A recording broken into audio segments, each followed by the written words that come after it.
Hi and welcome to Last Watch for a video I never expected or wanted to post.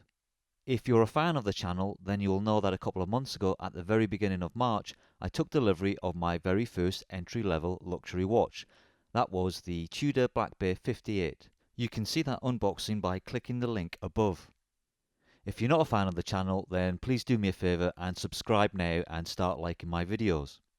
Okay, so back to today's video. It's been a couple of months and as of yet I haven't reviewed the BlackBay 58.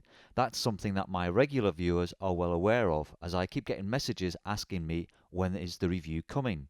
Well, needless to say, it's not been plain sailing and I have had to sit on my hands. In actual fact, to some extent I was asked not to do a video until certain matters could be resolved. Well, you might ask what exactly has been going on, and finally I can bring you up to speed on what has been a somewhat torturous affair. After the initial unboxing of the BlackBay and my first impressions, which I shared with you, I put the watch safely in its box where it sat for about a week. This was down to the fact that I was back at work the very next day and I didn't want to wear such an expensive watch at work. After all, I've got a few beaters for that very task. In any case, when I came off shift, I got my camera out and the BlackBay 58 and thought I'd shoot some more video of the watch. After all, I still had a few stickers on there that needed to come off.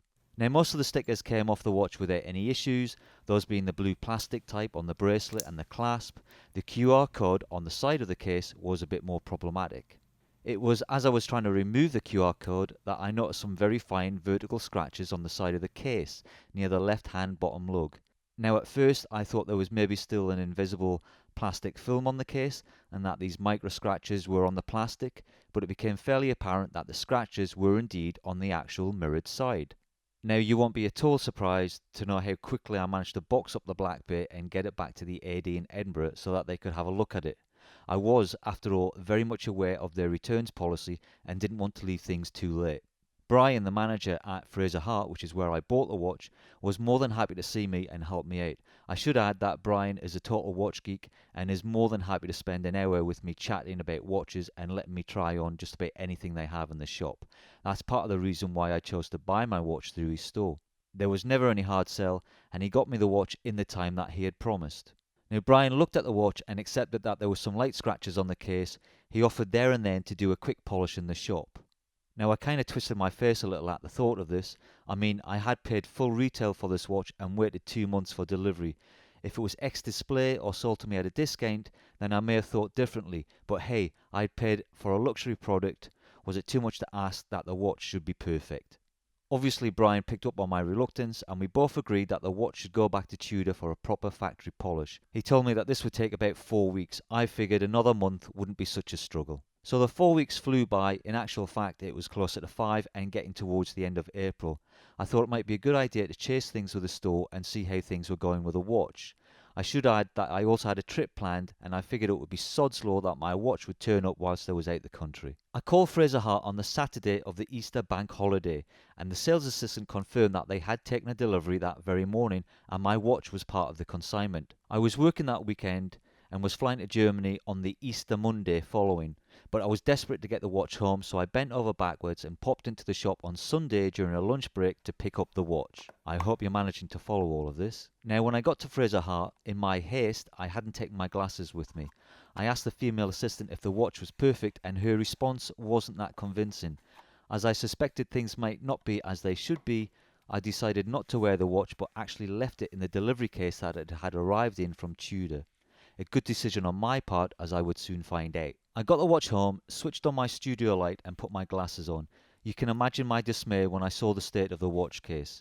It had come back from Tudor in a worse state than it had left me, and it seemed that every side of the mirror polished sides had either scratches or machine marks. As I was flying to Germany on Monday afternoon, I called the store first thing on the Monday morning to complain about the condition of the watch.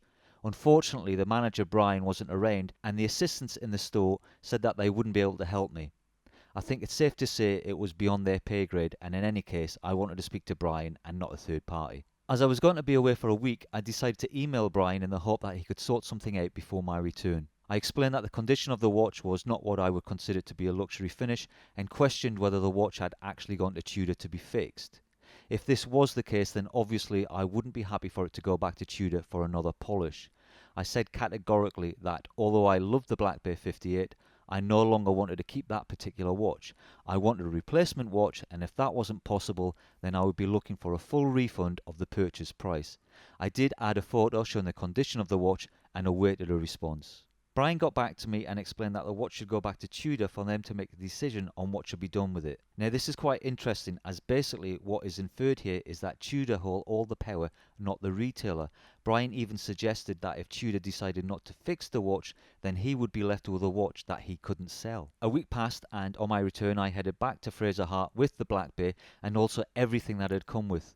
Ultimately, I wanted the shop to take it all back, which would make it easier for me to claim a refund if it came to that. The watch was sent off to Tudor, and 12 days later I got a call from Brian to say that Tudor had accepted all responsibility for the damage to the watch. They claimed that the watch could be put back to what they call a saleable condition, therefore I could either have the watch back after a further repolish, or if this wasn't acceptable, I could get a full refund. They didn't offer me a new watch, and when I asked about this, I was told that the wait time would be a further 5 months, as they currently have several customers waiting for what they consider to be Tudor's hottest ticket. I stewed over my options for a few hours before eventually heading into the store and opting for the full refund. I figured I was better off having the cash in hand, and I didn't want to tie up £2,500 in a watch for 5 months and have nothing to show for it. I also figured I needed a bit of breathing space to decide whether or not I still wanted the BlackBay 58. It also means that if something else comes along in the interim, then I would have the money available there and then to buy it. Now this whole endeavour has left me feeling a little bit battered and bruised and quite disappointed with Tudor. I was the owner of a BlackBay 58 for more than 2 months, and in that time it spent more time with Tudor and no time on my wrist. So apologies that I'm not able to bring you a review. The pictures I've shown you today are the ones that I was clever enough to film whilst the watch was in my care. It's been a few days since I kissed goodbye to the BlackBay 58, and that's given me some time to consider everything that was said and done. Tudor have said that the watch can be put back into a saleable condition.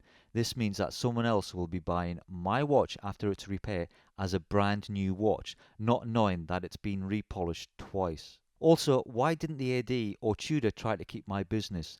They could have offered me a discount for the aggravation and inconvenience that I suffered in order to keep the watch, or they could have bumped me up the waiting list for a new watch. They did none of this. All I got was an apology, an option to keep my watch or my money back. Effectively, they lost me as a customer. I should add that Brian knows I have this watch channel and knows I will no doubt be sharing my experience with you. He asked me politely not to post anything until the matter had been resolved, hence why I have stayed fairly quiet on this matter. With regards to Tudor's quality control, I was told that Tudor are struggling to keep up with the demand for the BlackBay 58, and in their rush to get my watch out to me, they completely missed the marks on the case. A likely story. Well, thanks for watching. I know it wasn't a review, but my channel is all about sharing my experiences, good and bad. Please keep liking and subscribing to the channel, and feel free to let me know your thoughts on my Tudor disaster, or even if you've had a similar experience elsewhere. The good news is I have a load of cash and a few watches on my radar.